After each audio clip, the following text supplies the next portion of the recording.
Democrats push for impeachment as President Trump denies he asked for dirt. President Trump heads to the UN to confront Iran, and climate change passions run high while solutions run low. I'm Ben Shapiro. This is The Ben Shapiro Show.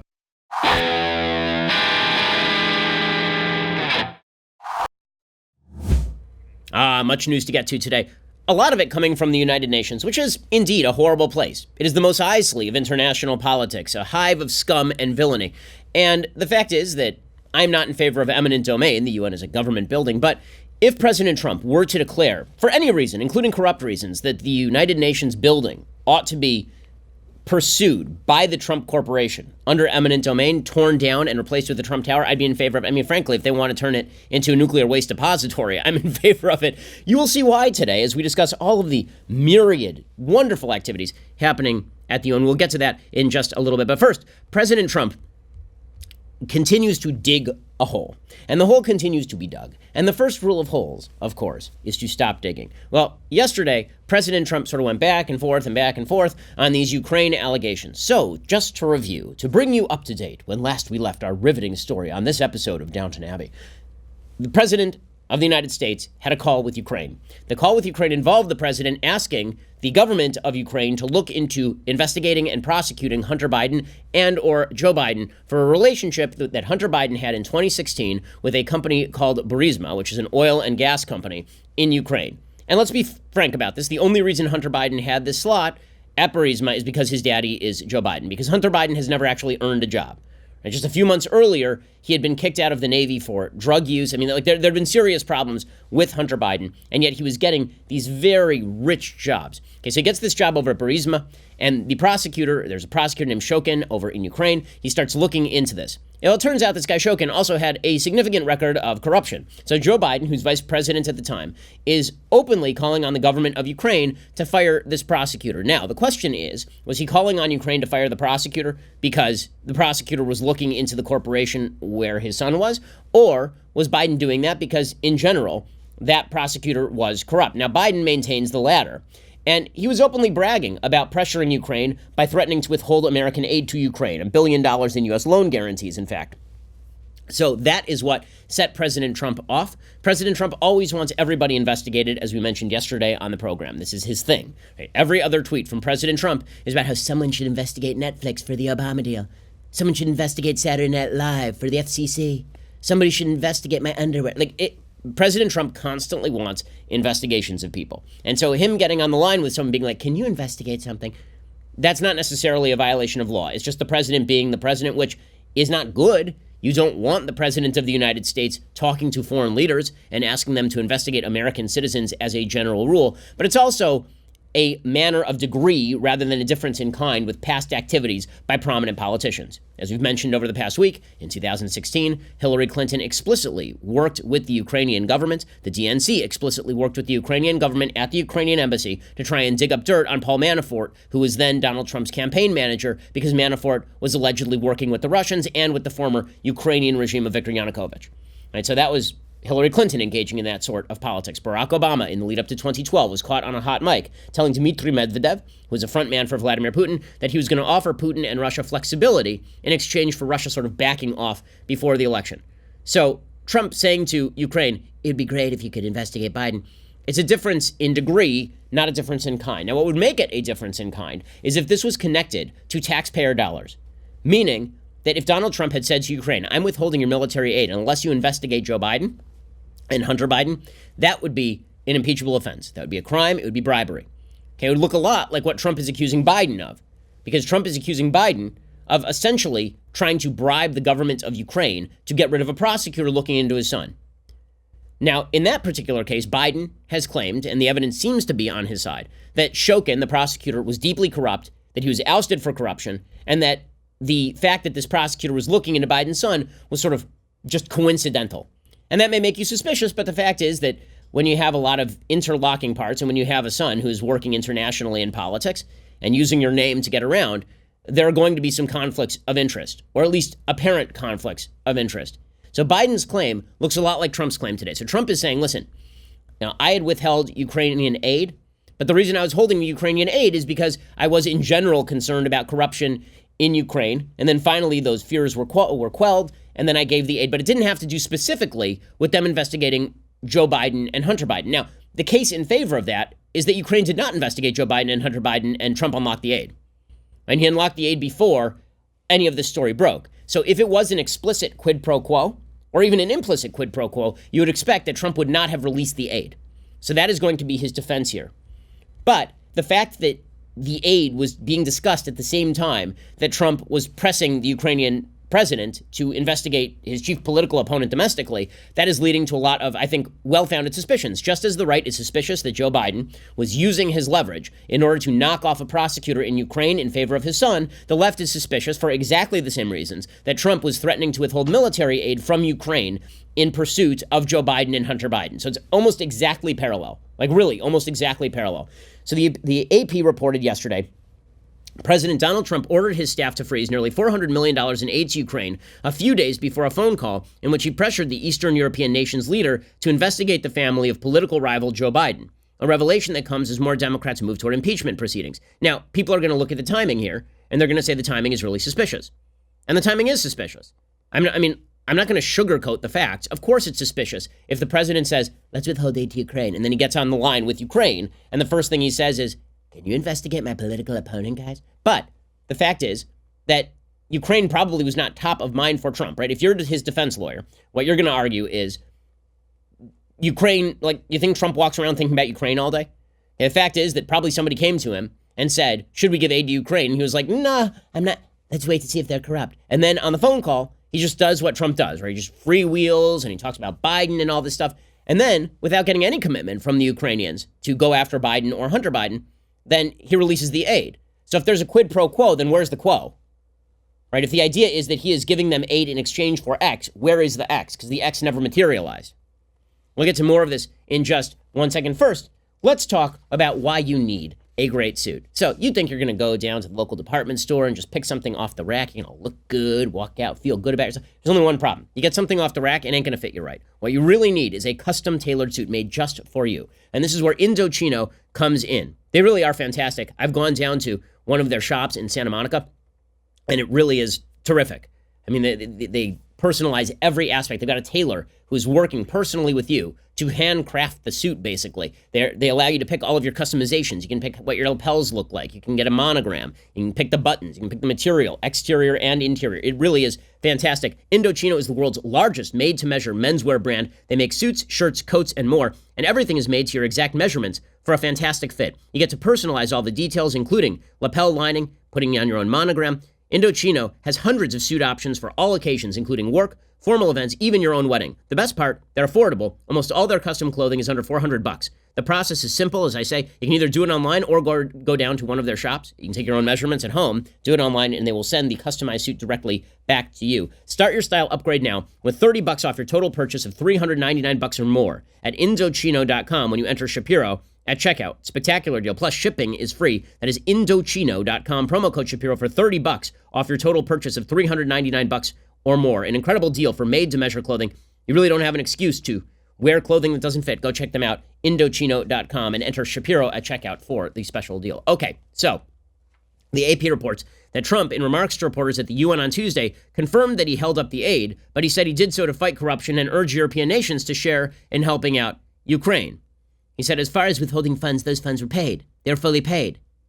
Okay, that's true. He says, my complaint has always been, and I'd withhold it again, and I'll continue to withhold until such time as Europe and other nations contribute to Ukraine. Now, that obviously does fit with Trump's broader overall pattern of saying things like people aren't paying their fair share in NATO, and so we might withhold aid until NATO nations start paying more for their own defense. He suggested that Germany and France put in money.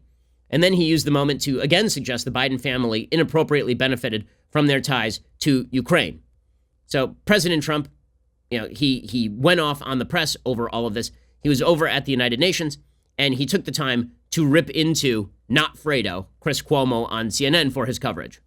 I don't watch CNN because it's fake news, but I watched Rudy take apart Fredo. Fredo's performance was incompetent. Rudy took him apart. The press doesn't give him credit because they take little tiny snippets where wherever Rudy was a little bit, if he mispronounces a word, they'll show that. They won't show the whole. Rudy Giuliani took Fredo to the cleaners. Okay, and he's talking about the exchange between Rudy Giuliani, Trump's personal lawyer, and not Fredo. We won't call him Fredo. Apparently, it's a racial slur. Not Fredo, Chris Cuomo, over on CNN, in exchange in which Rudy Giuliani sort of reversed himself and admitted within 30 seconds that that Trump had actually spoken with the Ukrainian president about the possible prosecution of Joe Biden. So a little bit more information on this withholding aid issue, because again, the quid pro quo is the criminal question here. So according to the Washington Post, President Trump, and this would be Caron Demerjian, Josh Dowsey, Ellen Nakashima, and Carol Lenig on it. So you can see that they're taking this pretty seriously, putting 4 reporters on the story. President Trump told his acting chief of staff, Mick Mulvaney, to hold back almost $400 million in military aid for Ukraine, at least a week before a phone call in which Trump is said to have pressured the Ukrainian president to investigate the son of former VP Joe Biden, according to 3 senior administration officials. Officials at the Office of Management and Budget relayed Trump's order to the State Department and the Pentagon during an interagency meeting in mid-July. According to officials who spoke on the condition of anonymity to discuss internal deliberations, they explained that the president had concerns and wanted to analyze whether the money needed to be spent at all. Administration officials were instructed to tell lawmakers the delays were part of an interagency process, but give them no additional information, a pattern that continued for nearly 2 months until the White House released the funds on the night of September 11th. Okay, so now the Washington Post is reporting something that looks, that they're trying to portray this as a cover-up, right? I mean, that is obviously what they're saying. That they're trying to say it wasn't solely up to Trump, it was an interagency process and all the rest, which would be suspicious. I mean, frankly, if the president was saying, I want to withhold the aid, but let's call it an interagency process, like that would be bad, right? All of this would be bad. Trump's order to withhold aid to Ukraine a week before his July 25th call with Zelensky is likely to raise questions about the motivation for his decision and fuel suspicions on Capitol Hill that Trump sought to leverage congressionally approved aid to damage a political rival. Now, Kellyanne Conway, spokesperson for the White House, she was on TV this morning and she confirmed that President Trump did withhold the money from Ukraine, but she maintains that it had to do with generalized corruption in Ukraine and not having to do with exerting leverage over Ukraine to go after Biden. The Washington Post broke a story yesterday afternoon that said that the president told Mick Mulvaney to hold the money, $391 million in Ukrainian military aid, before he talked to the president, the new president of Ukraine. Is that how you believe it all happened? Yes, the president, in terms of the president, wanted to talk to him first, make sure that this person the new president who won in the landslide on the anti-corruption agenda, was actually going to execute on that and keep the promises of his presidential elective platform. Okay, well, the left is going to say, well, and the way that Trump achieved his confirmation that this was an anti-corruption platform is by getting Zelensky to pledge to prosecute Biden.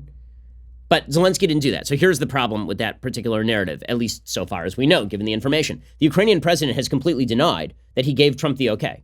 So in other words, he never said to Trump, according to the Ukrainian president Zelensky, that he was going to prosecute Biden. So if the logic is Trump withholds aid for a week, and then he has a call with Zelensky to determine whether he is anti-corruption, but secretly to determine whether he'll go after Biden. And then he says, I want to make sure you're not corrupt, but in order for me to determine that, are you prosecuting by any chance Joe Biden? And then Zelensky says yes, and then Trump releases the aid. That looks like quid pro quo. But apparently Zelensky said no. Apparently Zelensky was like, no, Mr. President, no. And Trump was like, okay, well, I guess you're not corrupt. Here's the money. So that doesn't look exactly like the kind of quid pro quo that we are talking about. Again, I'm just operating off the evidence that I've been given. If the evidence changes, then I will change my opinion. But that's the evidence that is in place right now. Republican senators on the Senate Appropriations Committee said September 12th that the aid to Ukraine had been held up while the Trump administration explored whether Zelensky, the country's new president, was pro-Russian or pro-Western. They said the White House decided to release the aid after Senator Dick Durbin of Illinois threatened to freeze $5 billion in Pentagon funding for next year unless the money for 2019 was distributed. Okay, so now what Democrats are going to claim is that Trump didn't actually want to release the aid, that he wanted to continue holding it over Ukraine, and it was only Dick Durbin threatening a larger funding freeze for the Pentagon that caused Trump to let it go. Okay. In other words, there are 2 plausible narratives.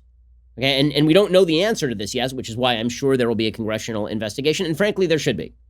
Frankly, there should be. I, as an American, want more information on what happened here. I do not want the president of the United States of either party threatening to withhold aid to countries based on them investigating domestic political opponents. Okay, that would be wrong. It would be impeachable. It would be a crime. But we don't know that happened yet. And as I say, there are 2 alternative versions of the timeline being presented. The timeline presented by the Trump administration says We are considering Ukrainian aid. Trump spoke to Zelensky. Zelensky made no guarantee that he would go after Biden, and in fact didn't say that he would go after Biden. In fact, he said he wouldn't, presumably. And then we released the aid. So that's not a quid pro quo. And on the left, they would say, well, the only reason you released the aid is you did so in spite of the fact that you didn't want to. You wanted to hold it over Zelensky, but Dick Durbin made trouble for you, and so you decided to release the aid. One senior administration official said Monday that Trump's decision to hold back the funds was based on his concerns about there being a lot of corruption in Ukraine, and that the determination to release the money was motivated by the fiscal year's looming close on September 30th. So the Trump administration making an alternative case. We didn't do it because of Dick Durbin. It's because all of the money has to be released by September 30th. We had to give it an up or a down, and so we gave it an up. There is concern within the administration that if they did not spend the money, they would run afoul of the law, the official said, noting that eventually Trump did give the OMB's acting director, Russell Vought, permission to release the money. The official emphatically denied there was any link between blocking the aid and pressing Zelensky into investigating the Bidens, stating it had nothing to do with a quid pro quo. Well, that is the key line. So the actual source for the Washington Post, or at least one of their key sources, is openly saying this was not a quid pro quo. But Democrats are pushing forward anyway. Now, Mitch McConnell, the Senate Majority Leader, he is, obviously pushing back with the narrative that the Trump administration is providing him. And listen, he should know, and McConnell obviously should know something about the spending of this money, considering that the Senate did have oversight of the spending of this money. Mitch McConnell, the Senate Majority Leader, said yesterday that it's regrettable that Chuck Schumer is politicizing this issue. Well, I've been disappointed to see our colleague, the Democratic leader, choose to politicize the committee's ongoing efforts with respect to a recent whistleblower allegation, the specific subject of which is still unknown. I believe it's extremely important that their work be handled in a secure setting with adequate protections in a bipartisan fashion. It is regrettable that House Intelligence Committee Chairman Schiff and Senator Schumer have chosen to politicize the issue. Okay, well, the Democrats are responding by saying, well, it doesn't even matter. Now they're shifting the goalpost. The goalpost was, until 5 seconds ago, Adam Schiff saying, was there a quid pro quo? Now the Democrats are shifting the goalpost, saying, even if there was no quid pro quo, Trump even asking is a method of quid pro quo. So Senator Chris Murphy says, I don't think it really matters whether the president explicitly told the Ukrainians they wouldn't get their security aid if they didn't interfere in the 2020 elections. There's an implicit threat in every demand that a United States president makes of a foreign power. That foreign country knows that if they don't do it, there are likely to be consequences. Well, that's too broad. That's too broad. Because there is a difference between a quid pro quo using American taxpayer dollars and a head of state asking another head of state for an official action. You may not like him asking for the official action, but head of states do this a lot, and they do it with domestic political considerations in mind. President Obama was asking the Iranians, basically, for an Iranian nuclear deal in advance of the 2016 election for political reasons domestically, as well as in terms of foreign policy. So that's too broad an argument from Senator Murphy, although I do sympathize with the general sentiment that when a president exerts pressure, he should be very careful, which is why I think there is a difference between what Trump did being bad and what he did being criminal. I think it's bad. I don't think he should be asking Ukraine to investigate Biden. If Ukraine wants to investigate Biden, they can investigate Biden. But that's not criminal, and that's really the standard for impeachable offenses or getting rid of Trump or anything like that. Okay, we'll get to more of this in just 1 second because Democrats are ramping up the impeachment talk. First, at the end of the day, I need to unwind. And one of the ways that I unwind is I am very into sports. I love sports. Well, there's a great new podcast about sports. It's a daily sports podcast from Wondery and The Athletic. You're going to want to listen to it. It's called The Lead. Every weekday morning, The Lead will bring you one big story from The Athletic's all-star team of local and national sports reporters. Some stories will be a fresh take on a major news event. Other episodes will feature an in-depth look into what's been happening off the field. From the story of how a truly terrible call in last year's NFL playoffs enraged the entire city of New Orleans to in-depth interviews on mental health and sports, The Lead is your daily lens into the biggest stories of the day. The Lead is hosted by sports writer Kavitha Davidson and Peabody Award-winning journalist Anders Kelto, who will take you close to the story through comprehensive reporting, fascinating clips, exclusive interviews you won't hear anyone else. Honestly, it is the way I unwind. I've listened to it. It's fantastic. Go subscribe to The Lead on Apple Podcasts or wherever you are listening to this show right now. It's terrific. If you like sports, it's fairly indispensable. Go subscribe to The Lead on Apple Podcasts wherever you are listening to this right now. Again, it's called The Lead, and it really is worthwhile. Okay, so Mike Pence came out after all of this, and he says, okay, well, you guys keep talking quid pro quo. Well, how about the Biden quid pro quo? And again, herein lies the great parallel between what Biden is suspected of doing by Republicans and what Trump is suspected of doing by Democrats. And so far, there's no evidence that Biden actually engaged in a corrupt quid pro quo with the Ukrainian government. And so far, there is no actual evidence that Trump engaged in a corrupt quid pro quo with Ukraine. It just looks real bad, which, as I get older, this seems to be the nature of politics. Just things look bad all the time. And most of the time, they're not as bad as they look, but they look really ugly in the moment, which is why good politicians try to avoid this sort of stuff. Here's Mike Pence pointing out, guys, if you're talking quid pro quo, then you actually do have to talk about Joe Biden, who is suspected of doing exactly the same thing you are now accusing. Exactly the same thing, withholding aid to Ukraine in exchange for a personal benefit, right? That is exactly the accusation Trump is making of Biden and the exact accusation that Democrats are making of Trump. So far, there's insufficient evidence for either charge. Here's Mike Pence, though, trying to turn this on its head and go after Joe Biden. He had a quid pro quo. He said to Ukrainian officials that you will not get over $1 billion in American aid unless you fire a prosecutor who just happened to be investigating a company that Vice President Biden's son was on the very board of. And making a lot of money. Making a lot of money. Apparently with no background in oil, gas, or energy. The American people have a right to know. But to have a vice president threatening U.S. aid, that's a quid pro quo.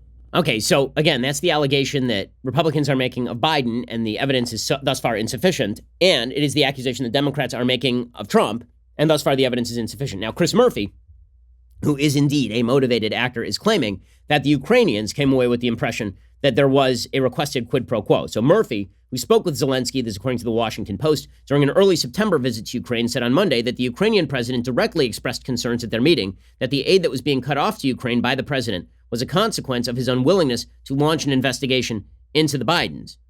But that is not what Zelensky has said publicly. Right? Zelensky has not said that publicly. There's also been some talk today that former National Security Advisor John Bolton wanted to release the money to Ukraine because he thought it would help the country while curtailing Russian aggression. But Trump has said he was primarily concerned with corruption. Now, again, that may be smoke that turns out to be nothing, meaning that Bolton, I know John Bolton. Of course, John Bolton wanted to release the aid to the Ukrainians. Right? John Bolton is extraordinarily anti-Russian. He sees that the Ukrainian government needs to resist Russian-backed militias in places like Crimea, as well as in the southeast of the country. And the fact is that if Donald Trump had serious corruption concerns about Ukraine, he would withhold that. There was John Bolton got fired, right? So there was open conflict between Bolton and Trump over a wide variety of Bolton's hawkish issues. That does not speak directly to the question of corruption. Trump keeps telling reporters the same thing. He said, it's very important to talk about corruption. If you don't talk about corruption, why would you give money to a country you think is corrupt? Besides Bolton, several other administration officials told the Washington Post they did not know why the aid was being canceled or why a meeting was not being scheduled. The decision was communicated to state and defense officials on July 18th. Officials familiar with the meeting said, by mid-August, lawmakers were acutely aware that the Office of Management and Budget had assumed all decision-making authority from the Defense and State Departments and was delaying the distribution of the aid through a series of short-term notices. Several congressional offices questioned whether the OMB had the legal authority to direct federal agencies not to spend money that Congress had already authorized. Spokespeople for the Pentagon and State Department have declined to comment. Mid-August is the time when a whistleblower from the intelligence community filed that complaint regarding Trump and Ukraine to the Intelligence Community Inspector General Michael Atkinson. Atkinson informed the House and Senate Intelligence Committees of the complaint's existence on September 9th. That is the same day that 3 House committees launched an investigation to determine whether Trump and his lawyer, Rudy Giuliani, had improperly pushed Ukraine to investigate the Bidens. So if you're going to look at that timeline, 2 days after that complaint was made clear to the Congress that it existed, the aid to Ukraine was released. So I'm not going to blame anybody for being suspicious here. I'm not. I see why you would be suspicious. I'm also going to say that so far the evidence is insufficient to conclude that this wasn't a generalized question of Trump not wanting to hand over aid to Ukraine, but was in fact Trump trying to hold back aid in order to motivate the Ukrainian government to go after Joe Biden.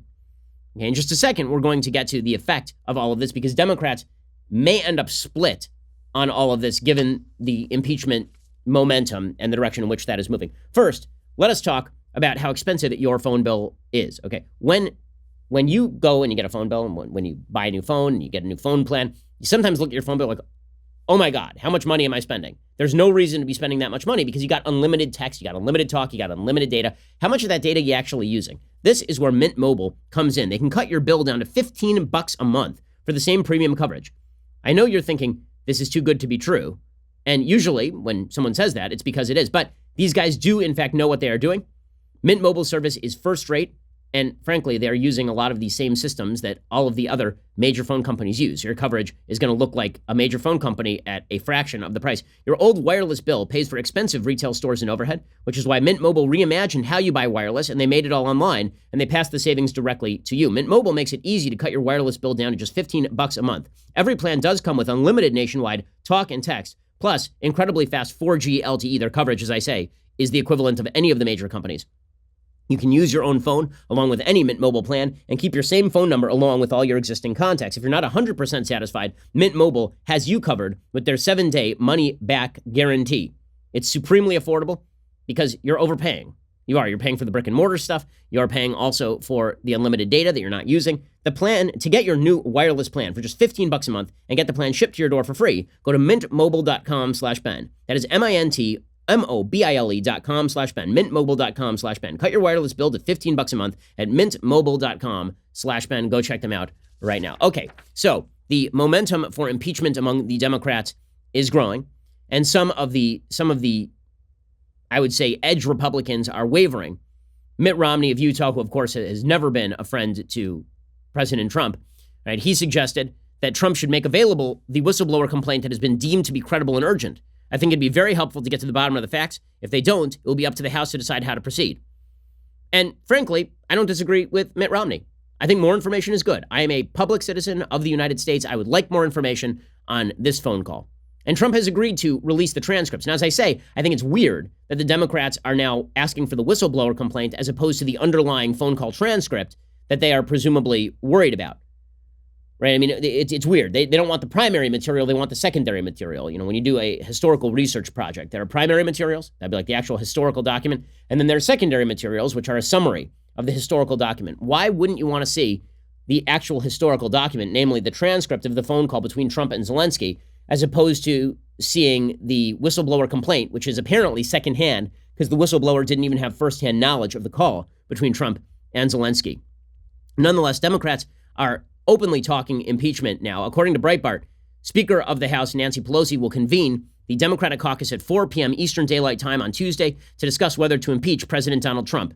There's a new development reported by the Washington Post congressional correspondent Rachel Bade on Monday evening. It comes in the wake of reports late last week that Trump encouraged Ukrainian officials to reopen inquiries into the business dealings of former Vice President Joe Biden's son, Hunter Biden. Now, Republicans are going to kick back simply because they're going to say, okay, so you're going to impeach Trump on the basis of information that has not yet been fully garnered. And yet you're not willing to do the same about Joe Biden. Like you're fully willing to dismiss all the complaints about Joe Biden, and the complaints are exactly the same. That you used your government position to withhold aid to Ukraine in one case in benefit for Hunter Biden, in the other case to investigate Hunter Biden. So do you guys have enough information yet is going to be the Republican response to all of this. But apparently they're going to meet today to talk about impeachment. And 7 freshman Democrats have now written a letter to the Washington Post openly calling for impeachment. These representatives are Gil Cisneros of California, Jason Crow of Colorado, Chrissy Houlihan of Pennsylvania, Elaine Luria of Virginia, Miki Sherrill of New Jersey, Alyssa Slotkin of Michigan, and Abigail Spanberger of Virginia. Now, Spanberger is kind of notable because Spanberger is considered one of the more moderate Democrats. So this means that the impeachment effort is moving mainstream inside the Democratic House caucus. Apparently, the current count of Democrats who are willing to countenance impeachment is up to near 160. So they are definitely moving in that direction.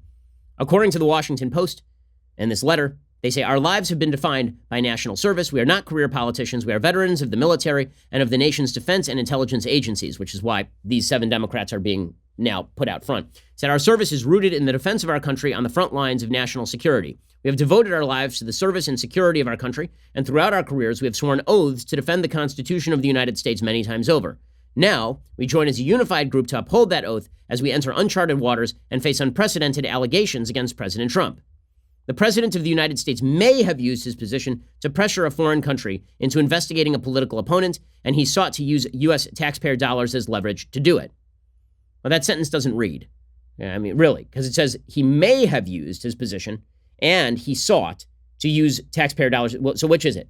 May or he did? I mean, so far the information suggests may have. It does not suggest he did. If we knew he did, Trump would be in real trouble right now. He allegedly sought to use the very security assistance dollars appropriated by Congress to create stability in the world, to help root out corruption, and to protect our national security interests for his own personal gain. These allegations are stunning, both in the national security threat they pose and the potential corruption they represent. We also know that on September 9th, the Inspector General for the Intelligence Community notified Congress of a credible and urgent whistleblower complaint related to national security and potentially involving these allegations. Despite federal law requiring the disclosure of the complaint to Congress, the administration has blocked its release to Congress. Well, again, the question with regard to the whistleblower complaint is slightly different than the question that is being asked about the underlying material. The whistleblower complaint, typically, under the law, has to come from the intelligence community about the intelligence community. It can't just be the intelligence community spotting something having nothing to do with the intelligence community. What are they whistleblowing on? Normally, the whistleblowing, there are whistleblower protections at companies. If you work at a company and that company is violating the law and you make a whistleblower complaint about a completely separate company, you are not considered a whistleblower under the law. The same thing obtains when it comes to the intelligence community. If you're working for the intelligence community and you have a complaint about stuff within the intelligence community, that holds under the whistleblower law, this is the Trump administration's case, not a generalized complaint that you have about President Trump. That'd be kind of weird. In a second, we'll get to more of the Democrats talking impeachment and accelerating their impeachment push.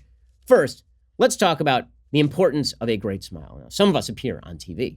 Some of us appear daily on the interwebs, but the fact is, anytime you're in a picture, you don't want to be the guy in the picture or the gal in the picture who is trying to close-mouth smile because you look silly, because you don't want to show your teeth. Well, this is where Candid comes in. Candid can help you be photo-ready, Instagram-ready. Candid's aligners can help straighten your teeth faster than traditional wire braces. Treatment takes just 6 months on average.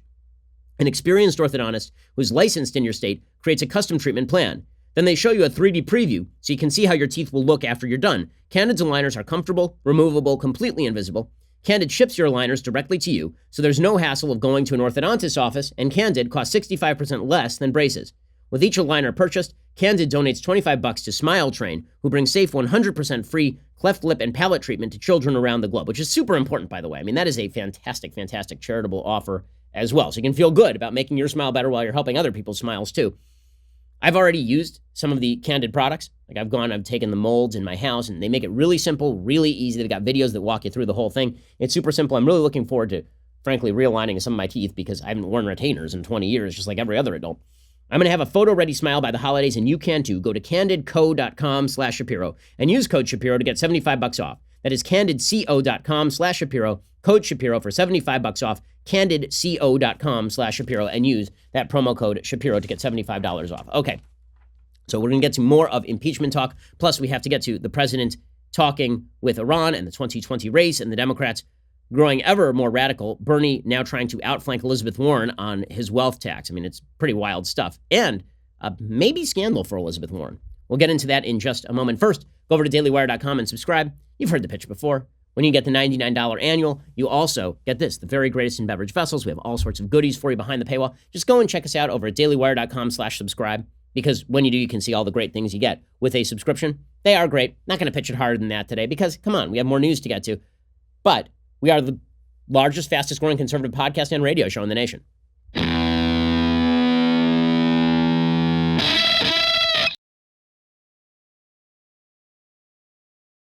So as I say, 7 freshman Democrats have written this letter to the Washington Post, and they continue. They say, this flagrant disregard for the law cannot stand. To uphold and defend our Constitution, Congress must determine whether the president was indeed willing to use his power and withhold security assistance funds to persuade a foreign country to assist him in an upcoming election. As I say, the big defense from Trump is going to be, I released the aid and they didn't investigate Biden, so what's your problem?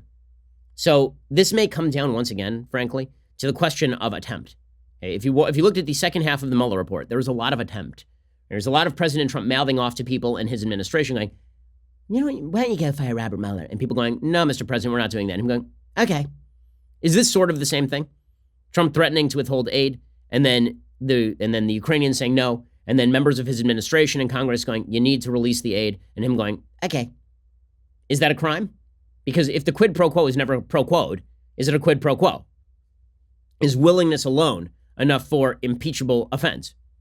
And so there's going to be a 2-level defense for Trump, right? One is going to be that he did not, in fact, threaten to withhold aid, right? If that barrier is not passed, this is not an impeachable case. If Trump said, I didn't threaten to withhold aid, I just said to him, it would be great if you could see clear to investigating Hunter Biden, and let's be real, he's corrupt. That's Trump mouthing off. That's bad.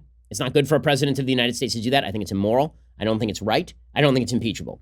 If Trump said, I'm going to withhold taxpayer dollars unless you go investigate my domestic political opponent, then the question becomes, did it happen or did it not? And is attempt enough for an impeachable offense? Meaning, if he threatened to withhold the aid and the Ukrainians said no, and then he let the aid go, which is actually what happened in terms of practicality, is that criminal? And, honestly, I'll have to consider the answer to that. I don't know the answer to that off the top of my head. I want to look at the statute. Is attempt enough? Is that attempted bribery if the act is not completed? Was it just Trump mouthing off, right, as Trump is apt to do? Again, the second half of the Mueller report is entirely Trump mouthing off and people saying no to him and then him caving. So this gets pretty complex and pretty sloppy. And the Democrats are going to want to investigate, obviously. They say, if these allegations are true, we believe these actions represent an impeachable offense. We do not arrive at this conclusion lightly. We call on our colleagues in Congress to consider the use of all congressional authorities available to us, including the power of inherent contempt and impeachment hearings to address these new allegations, find the truth, and protect our national security. So they're really ramping up the allegations here. The Democratic presidential candidates have nothing to lose, obviously. And in their effort to show passion, they are going over the top. Here's Cory Booker saying he doesn't think that Watergate compares, which is weird since we had actual evidence of presidential criminality in Watergate, and we do not yet have that of President Trump. Here's Booker. What do you make of the news about President Trump and his conversation with the president of Ukraine? It is a betrayal of the office at the scale of which I haven't seen in my lifetime. And you might have to go back to, I don't think Watergate even compares to what this is. Again, this is an oversell, and the Democrats are overselling. This is why, honestly, the Nancy Pelosi wing of the Democratic Party is trying to hold back the enthusiasm on the part of Democrats, because she's saying, let's just wait for the facts to catch up with where we want to go here. That would be the smart move, just politically speaking. Okay, now shifting over to the 2020 presidential race.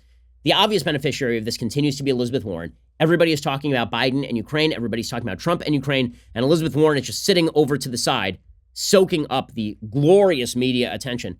There's a new tracking poll in California, and it shows Elizabeth Warren opening up a wide lead. Now, it is a small sample size, like 600 people, and it's a survey. Right? It's a monthly tracking poll for Capital Weekly. And it shows Elizabeth Warren increasing her share of the vote, pushing VP Joe Biden down to third place among likely voters. It has her up at 29%, Sanders at 21%, and Biden at 18%. Again, there are these leading candidates. Kamala Harris is really dropping. A lot of her support is shifting over to Elizabeth Warren. If Elizabeth Warren wins California, this primary season is over. This primary season is over. So, again, this is kind of a stunning move by Elizabeth Warren. There is a scandal that may be brewing for Elizabeth Warren that is not receiving the sort of attention it should. And that scandal has been revealed courtesy of a group of left-wing journalists. There's a field journalist at a place called Status Quo, which I've never heard of before, but he reveals that there's a think tank called Demos, and they gave the Working Families Party $45,000 in 2018. And the Working Families Party just shocked the world. They'd endorsed Bernie Sanders in 2016, and they came out and they endorsed Elizabeth Warren moving forward to 2020. And they said that our voting breakdown was 60-40 in favor of Elizabeth Warren. There's only one problem. The way that Working Families Party internal vote goes, half is from the leadership, half is from the populace. And they have not revealed the breakdown of that. Why does that matter? Well, because Demos, which gave $45,000 to the Working Families Party in 2018, is led by Amelia Warren Tiagi, who is Elizabeth Warren's daughter. So in other words, what that looks like is Elizabeth Warren's, like all these politicians and their kids, man. Elizabeth Warren's kid, chairwoman of Demos, right? Demos gave $45,000 to the Working Families Party. That was the first year that Demos had ever given anything to the Working Families Party. And within 1 year, the Working Families Party had shifted its support from Bernie Sanders to Elizabeth Warren. Dave Weigel of the Washington Post says the Working Families Party endorsement of Warren is not surprisingly irritating some Sanders supporters. Warren's 60.9% win combined two totals, a vote by the leaders and an online member vote. Each of those counted for 50% of total, but the Working Families Party won't release the separate tallies, which suggests, of course, that the people voted in favor of Bernie Sanders and the leaders were like, you know what we like? This sweet, sweet cash coming from Elizabeth Warren's daughter. So again, is this a case of smoke but no fire? Or is this a case of smoke and fire? Like the appearances of conflict, as I say, in politics are everywhere. Because if you're looking for appearances of conflict, it is not hard to find them, particularly when you have your kids in the political realm. For what it's worth, in 2015, the Working Families Party did reveal the results of the online membership survey, and it was 87% for Bernie Sanders. Weigel says, I talked to the WFP's national director, Maurice Mitchell, earlier. He made clear the group will not release separate vote totals. For there to be one true vote and to maintain the nature of the secret ballot, all of that went into the back end, which is pretty incredible. Okay, so Elizabeth Warren, this has not received any of the sort of media coverage that it should be receiving because the media are too busy massaging Elizabeth Warren's presidential hopes. But that is a pretty bad story for Elizabeth Warren. If her daughter looks like she was bribing the Working Families Party to support mom, and the Working Families Party won't reveal the internal vote totals, that is a bad story for Elizabeth Warren and could in fact harm her. I think you will see Bernie Sanders make a case out of this. Bernie is starting to open up his guns, as I suggested he would have to, on Elizabeth Warren.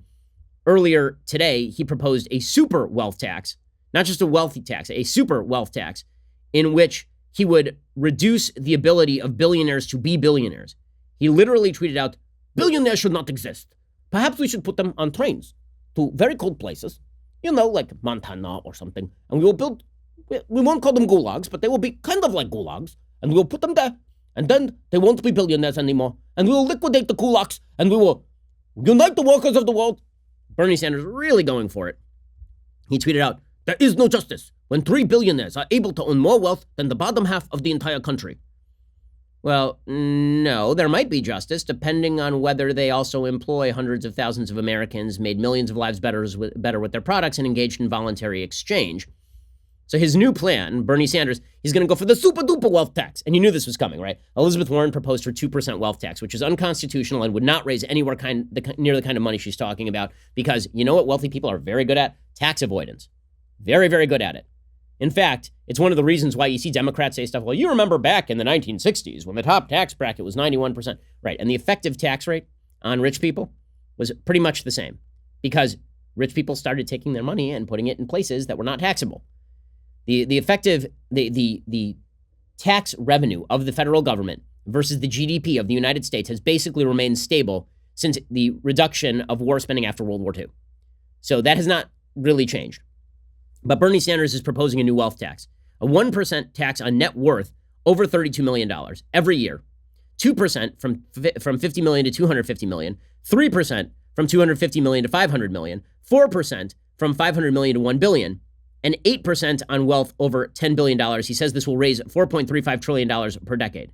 And then he says this would be used to fund Bernie's affordable housing plan, universal childcare, and would help fund Medicare for all. I mean, that is sort of a problem, considering that Medicare for all is supposed to cost something like $34 trillion. So if he raises $4.35 trillion over the next decade, not sure where the other $30 trillion is going to come from. But this is Bernie Sanders upping the ante. And also, Bernie Sanders is more of a true believer than Elizabeth Warren. And you're going to see him make that case. So just in the last 24 hours, Bernie Sanders is drawing the contrast between Elizabeth Warren and her supposed warm embrace of capitalism and his own love for socialism. Here's Bernie saying that people are brainwashed to believe in capitalism. Someone says this to him, and of course, he fully agrees.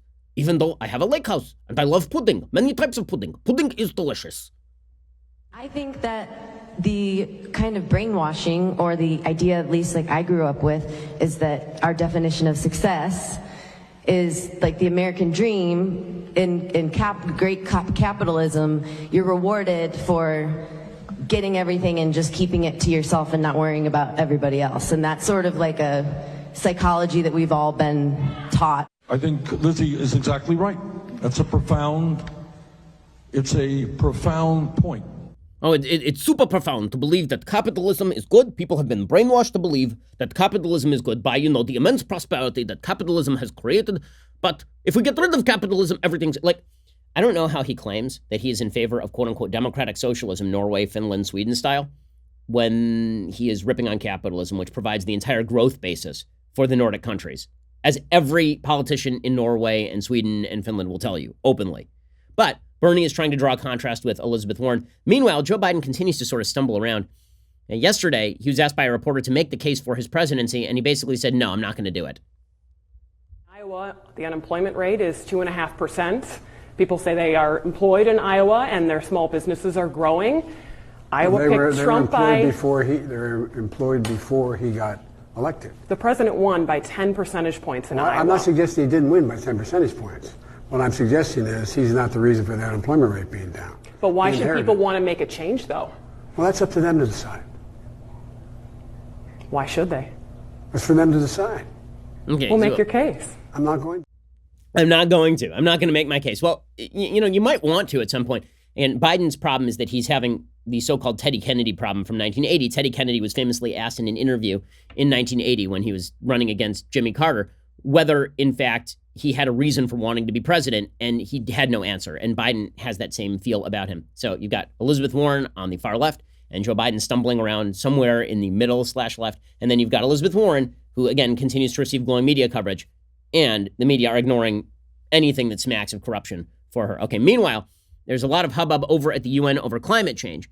And there's a girl named Greta Thunberg who is, I will say, a very effective emotional spokesperson for the climate change effort. And she was very emotional over at the UN. She's not the only one, by the way. There are a bunch of these kids who have been trotted out by the far left in order to make the climate change case. She's gotten an enormous number of headlines because she's been involved in a huge organizational effort over in Europe to get people into the streets. And here is what it sounded like. You have stolen my dreams and my childhood with your empty words. Entire ecosystems are collapsing.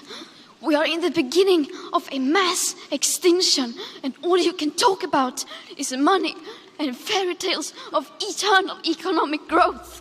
How dare you? Okay, now, honestly, I feel bad for her because obviously she believes what she is saying. And there are other kids who are out there saying things like, we're all going to die. We're all going to, this is going to be the last generation.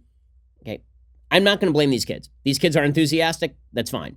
I am going to blame people on the left who specifically hide behind children in order to avoid solutions talk. So there's a friend of mine who I'm not going to name check for his own job security over at Wharton Business School. And he tweeted a few weeks back that if you actually want to do something, you have to lead with solutions. If you're just talking about problems, that's called complaining. Well, I'm not going to blame kids for complaining because that's what kids do, right? You wouldn't expect a teenager to have a solution because teenagers don't have solutions. What I would expect is for politicians and folks on the left who pretend to be serious about these issues to actually provide the solutions. But this is specifically why they are trotting out kids like Greta Thunberg. The reason they are using those kids as the spokespeople for their cause is because no one expects children, no one expects teenagers to provide solutions. They would expect politicians to provide solutions because if you saw Barack Obama say something like that, if he said, how dare you? If he said, how dare you? Why is it?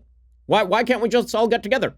Then we would all say, okay, what's your solution? You got an answer? And he'd say, nope. And we'd be like, okay, well, then you're full of it. But if a kid does it, we're like, well, that's passionate. That means something. So politicians are using these kids and they're hiding behind these kids to avoid talk about solutions. Why? Because it turns out solutions when it comes to climate change are in short supply and are incredibly difficult. They're very, very hard. Okay, and nobody, even on the environmentalist left, wants to talk about that. Instead, they want to throw out this pie-in-the-sky garbage like the Green New Deal, which provides no solutions, by the way. And then they want to say, if you oppose those solutions, it's because you're not passionate enough. It's the same thing the left will do about gun control. We don't actually have solutions tailored to the problem, but we're going to put out a bunch of kids who can talk about the problem. And then if you say that the kids have no solutions, it's because you're targeting children. Right? This is the goal of people on the left. Put forward the kids as political shields for their own inability to come up with a solution. At the same time that Greta Thunberg is out there pushing on climate change and saying that that continuous economic growth is a myth and all this. It's not a myth, by the way. We've had continuous economic growth in the West since 1800. Like really and exponential, by the way. But put that aside. At the same time that all of these kids are being trotted out and cheered by the media and Barack Obama going on Twitter and talking about, look at the courage of these children. Aren't they courageous? Isn't that great? They deserve action. And you're like, okay, what action? I don't know, but they deserve action. At the same time that's happening, report from the New York Times. The UN Climate Action Summit on Monday was meant to highlight concrete promises by presidents, prime ministers, and corporate executives to wean the global economy from fossil fuels to avoid the worst effects of global warming. But despite the protests in the streets, China on Monday made no new promises to take stronger climate action. No, you mean that giant protests in the West are not going to affect Xi Jinping? I mean, for God's sake, he was threatening to roll tanks over people in Hong Kong. So you'd think that he cares what Greta Thunberg has to say? Of course not, and the media know this. The lead emitter on planet Earth is China. It is not close. The second emitter is India.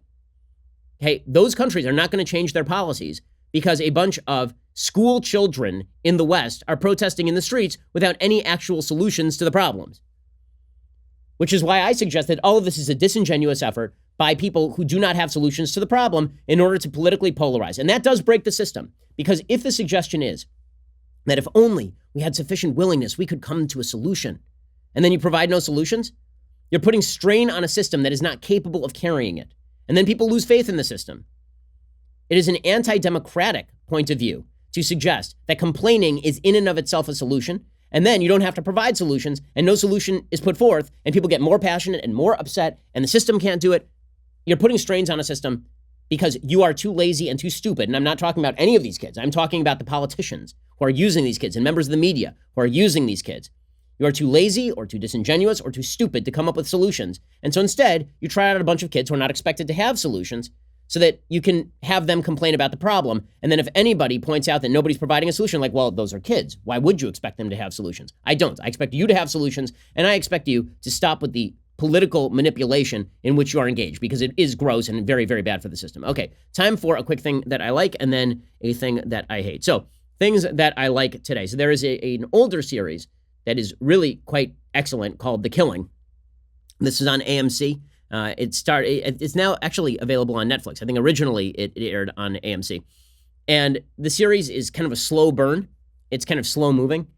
And there's one particular performance in this series that is really first rate. I'm trying to remember the name of the actor. It's really good. Here's a little bit of the trailer, and I'll look up the name of the actor in the meantime. Who are you? I'm Holder from County. Oh, you Lyndon? Yeah, I'm Lyndon. School kids on a field trip this morning found this. Your daughter have a history of running away, Mrs. Larson? Rose? No. K9 picked up her scent. Okay, so the series opens with the death of a teenager, and then the entire first season about investigation of that death. What makes the series a little bit different is there's a lot of focus on the immediate family and the aftermath of the killing. So it's actually quite disturbing in that way. The performance of Joel Kinnaman in this, Joel Kinnaman plays Holder, who's sort of the sidekick to the main character, Morel Enos. I'm not sure how her name is pronounced. And Kinnaman is just terrific. He plays the father in Hannah, which I've also recommended. He's also in Altered Carbon, which is a really interesting series, and he is really excellent. I mean, he can really inhabit a part. If I had not known that he was on those other series, I wouldn't have known that he was in those other series. There's been some talk about Kinnaman as a potential James Bond in the future. When you watch this or you watch Altered Carbon, you start to see why people are talking that way. So you can check out The Killing. I think there are 4 seasons that are available on Netflix, and it's worth the watch. It's pretty interesting. Time for a quick thing that I hate. Okay, so when people suggest that maybe the left-leaning media wishes to tear down our social institutions, it's because of pieces like this. The New York Times Magazine has a piece by Malia Wallen called How to Propose an Open Relationship. Now, the answer to this is don't. Right? The answer is don't. Because as it turns out, open relationships as a general rule are not good for people. Monogamy is good for you. It makes you a better person. It urges you to control the drives that are not supposed to overpower you. It urges you to view people and not as sex objects. Monogamy is an inherent good. I don't know why that has become a controversial proposition, but I will stick to it anyway. Monogamy is an inherent good. There's something good about monogamy. But the New York Times is going to recommend how you can broach the subject of an open relationship with your spouse. By the way, 95% of people who do this will be men. Because as it turns out, men are much more interested in open relationships than women as a general rule. Terry Conley, a professor of psychology at the University of Michigan who studies sexuality, says, don't bring it up during an argument. Yeah, you think? You're arguing with your spouse. You're like, you know what? Let's just go F other people, man. That's not going to go well. If you're in a monogamous relationship and want to explore making it non-monogamous, raise the topic gradually. As a general rule, by the way, topics you have to raise gradually with your spouse are probably topics you shouldn't be broaching. I mean, really, like if you have to raise a topic gradually with your spouse, it's a pretty good indicator, and you can't have an open conversation about it, pretty good indicator that this may not be a topic that is worthy of consideration. Conley says, start hypothetically. For example, ask your partner to name the most attractive famous people. You could then say, oh, that person is so hot. If they propositioned you, I'd be fine if you had sex with them. If your partner looks horrified at the suggestion, it doesn't bode well. Well, maybe you should have figured this stuff out before you got in a relationship. I know. Suggesting that you might want to base a relationship on values before you get in a relationship with somebody is heresy. Instead, what you're supposed to do is reverse the order of things. So it's so funny. You watch the old sitcoms, and the usual order of things is you fall in love with somebody, you marry them, and then you go to bed with them. And now the order of things in every sitcom and every TV show ever is you go to bed with them, maybe you fall in love with them, and then after 10 years you marry them. And then we're surprised that relationships aren't working as well. Because as it turns out, you know what's the easiest part of a relationship? Having sex with somebody. That part's super easy because sex is a biological imperative. You know what's the hardest part? The actual relationship part. So if you start with that, maybe your relationship will be better. But the New York Times Magazine is going to help you make the case to your spouse that you should be able to screw other people. Once you decide to make your case outright, be explicit about what you want. Say it clearly. Listen carefully to what your partner wants. To make what sex researchers call consensual, extra-dyadic involvement work, you need to be willing to communicate often and with empathy. Monogamous couples move into non-monogamy for all kinds of reasons. Unmet sexual desire, boredom, illness, curiosity. Open arrangements tend to work best for couples with lower inclinations toward jealousy and, in the case of heterosexual pairs, less rigid gender norms. Yeah, shocker. Just the suggestion of romantic permutation can be stimulating. Thank you, New York Times Magazine. You're definitely making things better. If both parties appear willing to try an open relationship, give yourself a trial period. I'm so glad that the New York Times has turned into Cosmo. Cosmo circa 1993. Good job, New York Times. Journalisming of the highest order. Okay, we'll be back here later today with 2 additional hours of content and all the updates on Ukraine, I crane, we all crane for Ukraine. We'll have all of those updates a little bit later, so that's why you should subscribe. If not, we'll see you here tomorrow. I'm Ben Shapiro. This is The Ben Shapiro Show. The Ben Shapiro Show is produced by Robert Sterling, directed by Mike Joyner, executive producer Jeremy Boring, senior producer Jonathan Hay. Our supervising producer is Mathis Glover, and our technical producer is Austin Stevens. Assistant director Pavel Wydowski, edited by Adam Sayevitz. Audio is mixed by Mike Coromina. Hair and makeup is by Jesua Olvera. Production assistant Nick Sheehan. The Ben Shapiro Show is a Daily Wire production. Copyright Daily Wire 2019. On the Matt Walsh Show, we're not just discussing politics. We're talking culture, faith, family, all of the things that are really important to you. So come join the conversation.